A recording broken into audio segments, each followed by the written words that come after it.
Hi, everyone. Welcome to Flashback to the Track. We have a very special guest today, Awesome. and his name is Stuart Kirby. And if you don't know who Stuart Kirby is, he is a race car driver who drove in the early 2000s in ARCA and the Cup Series, and I think he drove in the Busch Series and the trucks, and he's going to tell us all about it. So James is here. We're all here. Stuart, how are you doing? I'm doing well. How are you guys? Fantastic. As good as we can. Complain. Yeah.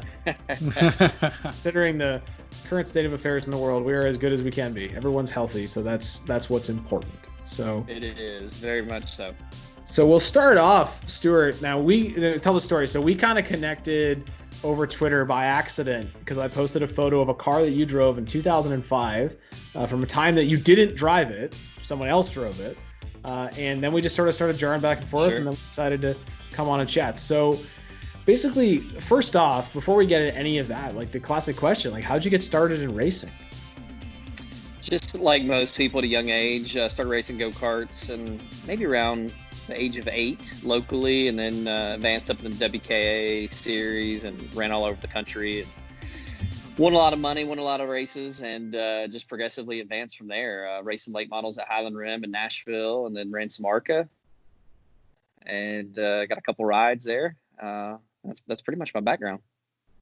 Awesome. And you ran, I saw you, like, did you make your debut in ARCA in 2001? Because we can only go off what we see on Racing Reference, which said you ran 8 races. I did, yeah. Yeah, so we ran, Daytona was the first race, the ARCA race, which was a really good field, as I recall. I do believe Ryan Newman won the race. That was his, I don't know if that was his first ARCA race or not, but I remember Kerry Earnhardt was in the race, Justin Labonte. I think Ricky Hendrick was in the race. I'm trying to think who else was in there, but great field, very competitive. And I think we qualified 4th and finished 5th and had a shot to win it at the end. I think I pulled out of the draft to try to make a move, and no one went with me. Had that big yellow stripe on the bumper. So those folks were probably nervous to go with me and got stuck out to without any help. And we ended up finishing 5th. So it was a good day. Yeah, Dunkin' Donuts was your sponsor. How'd that happen? Yeah. I don't even recall that. So, you race some of those races and some of those guys bring you sponsorships, but it was a good sponsor. I think we had some free donuts that morning.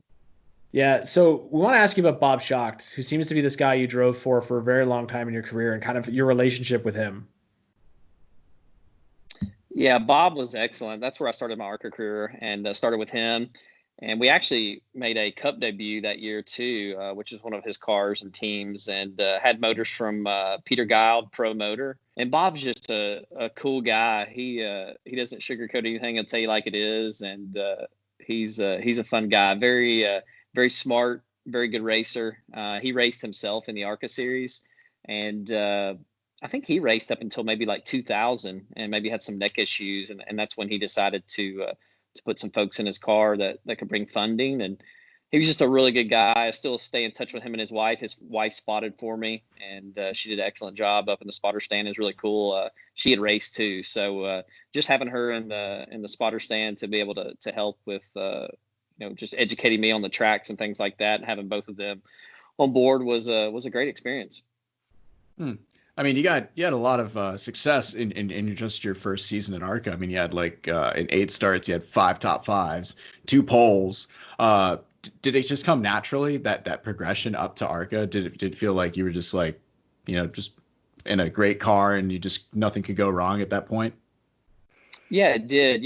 And like I said, going back to that, having Bob on my side and just having him to lean on was huge in creating that success. So it was a great experience. We did have great success. Ultimately, that led in, I think we'd run like 6 ARCA races, and then that led into the Cup start at Charlotte, where we, that was back when, I think maybe 55 plus cars showed up to that race, and didn't have a lot of experience. But Bob said we were ready for it, and bought a car from Kyle Wells when they had the Tide sponsorship. I think Ricky Craven was driving at the time, and bought a car that they weren't using, and went and made our Cup debut at Charlotte. Qualified, I think, 21st. So we sent a lot of good cars home. I think a couple of Children's Heart cars didn't make the race, a couple petty cars. And I remember those guys coming to us about putting their sponsor in our car, but we had a Ford, and I don't think they were able to do that with contract issues there. So, but it was fun. Good experience.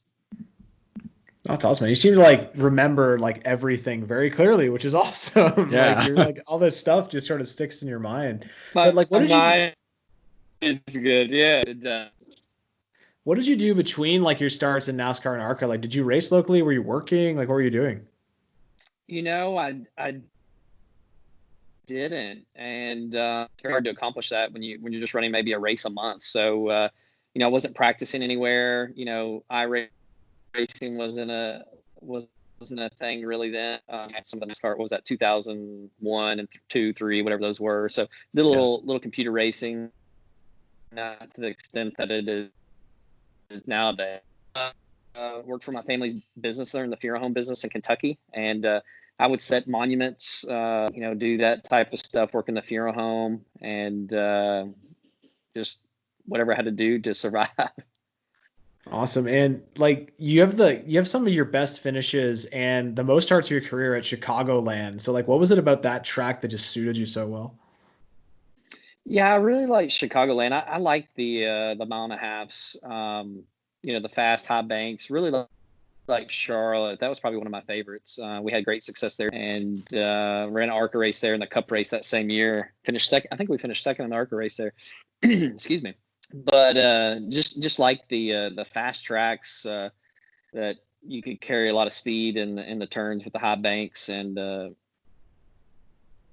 really fit my of driving. So those were some of my favorite tracks. Pocono too was a great track for us. That was almost like a super speedway, but had a lot of short track elements to it. Even though you were going fast, just really working the shifter, shifting in the third back when you could shift gears, and it was fun. Hmm. So as a racer, was your goal always to try to get to the Cup Series, or did you just try to always, get wherever you could because of your situation? I think it was, and probably didn't get to the Cup Series the way I wanted to. It was just kind of, hey, some opportunities opened up. You took them. Were they the best opportunities? Maybe not. But you were there. You were racing. You were in the spotlight, so you were around it. So I think out of sight, out of mind in that situation when you're racing. And I was always trying to look for rides, and maybe I probably should have looked at it a different way and maybe looked for money and funding, because that was a scenario where that helped a lot and get in better rides and more driver development programs, and didn't really go that route, which looking back at it, probably should have, could have, would have. But it was a great experience, learned a lot, and met a lot of great people too. And you drove, so you said you drove some like maybe not so competitive cars. You got to drive for Frank Cece, which is a classic like Busch Series team that Todd Bodine and Mike McLaughlin and everyone have driven for. Mm-hmm. Like, what was that? What was that experience like driving for like a classic owner? Well, that was actually with Jimmy Spencer, and CC was involved as like a general manager. I think Okay. their teams had shut down at that point, so he was over managing the Spencer Ventures car, which Dick Trickle drove a couple years before that as well. So car owner was Jimmy Spencer. Frank Cece was there managing. Great folks. Just wasn't the right fit. I think we ran 8 or 9 races there. Just to really have the performance. I wrecked some cars just really over driving them, and just got in a situation where, we just didn't agree on things, and separated there. And, after that, I can't remember who they put in the car, but just didn't have much success with them either. So you could tell, it's about equipment, and it takes a lot of great people, a lot of process and pieces to put in place to be successful. And as you guys know, I mean, some of the top teams have great funding and great people, and that's what makes them good. Mm-hmm. And like, so let's talk now about the Marathon American Spirit Motor Oil car. And I believe the team was called Competitive Edge Motorsports. And looking at the finishes the team had, do you think the name in hindsight was ironic? Yeah, that's funny. It was yeah, good name. We weren't very competitive, but yeah, Joe Hour was the team owner, and his son. They were running the team, and that actually was a deal that they brought to Bob Shack, and then they hired me as a driver. So Bob was crew chief in the deal. Hired a couple guys that were involved in NASCAR too on some other teams, and it's a good deal. Not a lot of funding there. We only had, and that's what caught my attention when you posted that paint scheme on Twitter, and had reached out to you guys. I think I just replied to that, and just working with, I think we had like 6 to 7, maybe 6, 7, 8 guys helping. We had one car at one point we bought from DEI. It was I think an older Dale Jr. car that they sold us that he didn't like. That was our one car. I remember showing up to Michigan, I think was our first race. We went up there and tested maybe. Got in the race. I think we're really good in practice, maybe top 20. And you show up and you have one car and they're like, hey, we want you to go out there and go as fast as you can. But remember, you only have one car. We have no backup. So you're just kind of like, okay. So you had to conserve and you had to get the car right to know where you could go and qualify and give it all you had too. So it was a tough situation, but we made it. We made the races and had some decent success. That was the time too when you had impound. So whatever you qualified, you had to race. So that was very difficult. There was a few races where they didn't have that and we ran better because we could focus on qualifying and focus on the race afterwards. But we were in qualifying trim. So, you get in the race, that was our goal and you try to back that out of it. But, you're tight 10 laps in the race and pushing the wall down. So it's hard to be successful in that situation. No, it sounds like you made the most of it. And, speaking of your relationship with Bob Shack, you're reunited here at the top level, did that make this experience a lot more enjoyable and a lot more easier of a transition for you to understand, racing at the cup level? Yeah, I had that trust with Bob. We just had a really good connection from the ARCA days, and I went and ran some of the Busch stuff without him involved and then came back to that. So, yeah, just having the confidence, it gave me that confidence, that I could trust him and what he told me that the cars would do and where we're at. And, that made us competitive to a certain extent, too. So it was fun. It was a good experience. And a pretty awesome looking car, too. Very patriotic with the it was, red, white, and blue. Yes. Yeah. It was a great paint scheme. I need to get that on iRace. I do a little iRacing, too. So I need to learn how to do the trading paints and all that good stuff and put that paint scheme on there. James can set you up with all that. He designs cars and does all that kind of stuff. Let's do that. Awesome. Yeah. So I don't have iRacing. But going back to that, that car and just what we were trying to do with limited personnel, and I was fortunate to have some meetings with some of the big teams, and you go in their shops and they've got 300-400 employees plus. They're working on at that time, I think, maybe $400,000 or $500,000 a race per car budget, and probably $150-200 million a year in actual budget. And we're working on a deal. We got 1 or 2 cars, 6, 7, 8 guys, and we get paid if we make the race. So, and I think it was $100K. Don't hold me to that, but that's what I do recall. Yeah, I've heard of deals where Sorry, go ahead, Kirby. Sorry. No, you're good. Oh yeah, sorry. I was gonna say, I've heard of deals where the sponsor still has to pay even if you don't make the race. I remember Robbie Gordon got in a lawsuit with Jim Beam because they wanted money back, and he's like, no, the deal says I get the money regardless. Like, you knew what the situation was before you joined, right? But who knows with him? That could have been his fault. Team to team. Every contract definitely varies.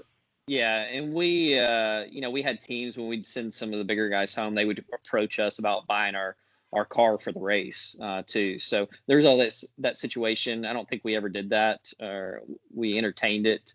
But yeah, that was a situation that happened as well. So you'd go into races with the intent to run the full race, right? Because nowadays it's back then there's very little start and park. Now there's now it's gone again, but for a lot of years there was start and park like crazy. Teams didn't even try to compete. So, but you guys wanted to run the full race all the time? We did. We tried to, and we had some mechanical issues, and that's expected, with a smaller team like that. But yeah, that was our goal, and we got to a certain extent. I remember, a few impound races. We went back to Michigan. It's like tracks for the second time. We were good, and we went to Michigan the second time. I think we were I recall maybe top 15 in practice. We qualified 21st or 22nd. You qualified 21st. Yeah, I'm looking at it right now. Awesome. Yeah, I'm pretty good with my stats. So, and we're up there running. We fell to the back because we're more so in qualifying trim still. but we got the adjustments made. I recall getting back up there and racing with Tony Stewart and Robbie Gordon, and even I was buddies with Robbie, and he's like, "Dude, you blew past me in this race." I remember him telling me that the next race I went to, and he's like, "I know you don't have very good equipment," and he said he was telling his crew chief about that. But yeah, we got up there, and I think we had a tire blow, a left rear or something, and Travis Quapple got into us or something like that in the wall. But I mean, we're running good, and if we could have done that over and over.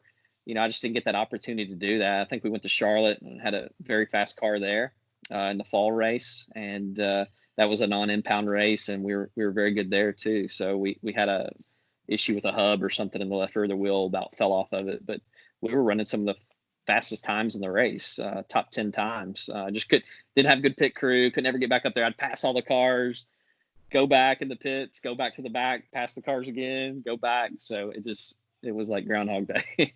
But you mentioned that Charlotte race, and honestly, to me, that's a race that really stood out.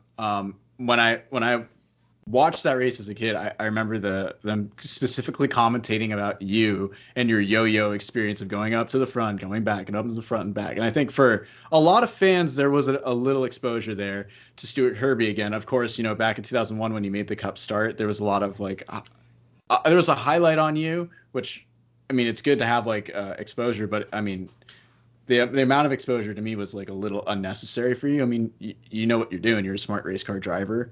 But in 2005, you showed you guys were fast. And it's crazy because like you said, you only made a handful of starts. How did this team stay competitive in between these gaps in your racing schedule? That's hard. That is a tough deal when you're not doing it week in and week out. But for us to be able to do what we did, with the limited resources, you had to do that. Well, there's no way we could run every week. We just didn't have the resources to do that.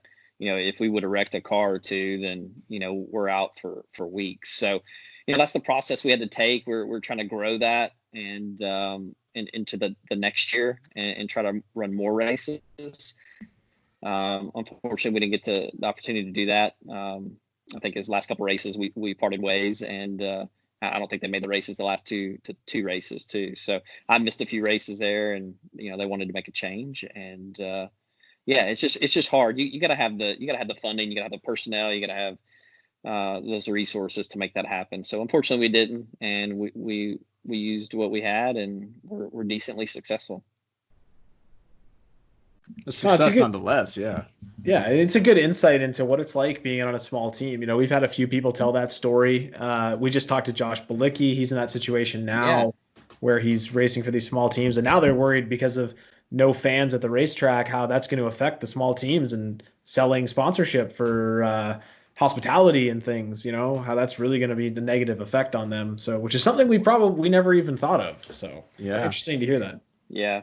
Well, unfortunately, I think this still is going to affect pretty much all categories of the world, and it's going to affect racing. The positive, I did read some articles today where they're trying to figure out what racetrack they're going to first, and I think they have multiple options, which is a positive. And I think even though there won't be fans there, just having that on TV and giving people and fans something to look forward to, just like iRacing. I mean, I think that's been hugely successful. They never anticipated it being as successful as it has been. And I think you get the actual cars back there, you don't even realize the fans aren't there. And we want them there. I want them there. I want to be there. I go to some races throughout the year too, but we got to stay safe, and we can watch it on TV. So I think it'll be a huge positive for all of us. Yeah, we're going to ask you, Stuart. So are you a fan of racing now? Do you watch races on TV? Do you, you said you go to races. So do you consider yourself a fan of the sport? I do. I watch some racing. I'll do a little iRacing every once in a while. I'll go. I might hit racing bankers and real estate attorneys and just friends that I have that have never been. I love to take someone that's never been to a race. So just an example, we went to Talladega October, flew into the track. We took about 6-7 guys that had never been to a NASCAR race. M&M's was there. They were one of my sponsors in the past and took care of us first class with Kyle Busch and in the pits with Joe Gibbs. And those guys were eating it up. They didn't know what to expect because they never even really watched racing on TV. So it's always fun to do that. I've been there, done that. So it doesn't excite me as much, but I love seeing people learn about the sport and become excited about it and become fans as well. Yeah, I took my dad to Texas with me this year because I was working for a driver and they got me passes, and he's never been to a race before in his life and he absolutely loved it. And he's like, I don't want to go if we can't stand in the pits now because it's not the same, like Yeah. same thing. I now that I've been in the media room and everything, it's just not the same. Mm-mm.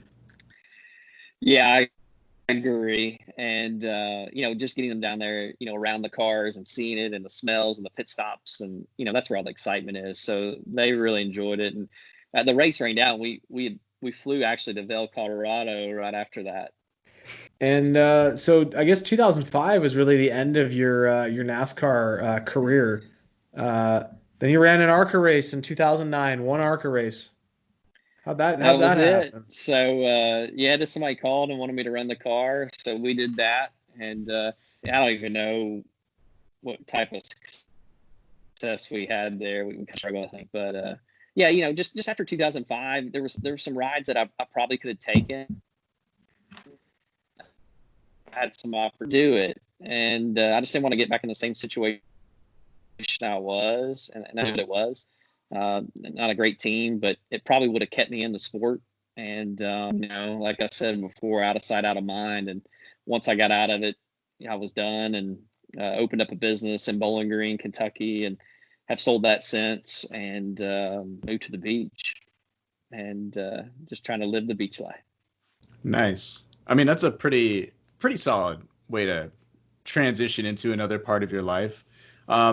Though we need to ask you this interesting tidbit because we saw this on your Wikipedia page, and okay, we don't know if you're the one curating your page or not. So we just got to find out. I'm not. All right. So there's a tidbit on there that says that you were featured on a 2005 MTV reality show called The Reality Show. Was that true? It is true. Yes. Long story, but I'll make it short. So we were casted for The Amazing Race, my wife and I, after we were newlyweds back in 04, 05. And that was the same group that were producing the show. Somehow they were connected and they wanted us. We didn't actually get on an Amazing Race. They had booted us off, but then they called us about this show and just focusing on us being newlyweds, living in a funeral home. We lived above the funeral home. So, that was the premise of the show. And it didn't last very long. It was not the greatest show, but we had a good time and met a lot of good people. I mean, it's like you said, you made the best out of it. It could have been worse. Like from what I remember, Stanton Barrett's car was featured on America's Next Top Model, I think, in the same year or maybe a year after. And I just remember like it was a horrible situation. So it could have been a lot worse, man. It could have. Sure. It always can be worse. NASCAR had its own reality show that year too, didn't they? Drivers 360 or whatever. Yeah. That's some weird stuff. There was a lot of that. Yeah. But in other news, like how's the real estate market looking? How's that going? That slowed like everything else. And, we're having great success. Market was on fire to begin the year, really across the nation. Even in our area, we're very high-end real estate. We list real estate anywhere, and I develop real estate anywhere from that $1 million range, and we have a listing at $16.5 million. Wow. So we're in a really high-end area, really the Hamptons of the South, and is what I call it. And it slowed. We had some momentum last week.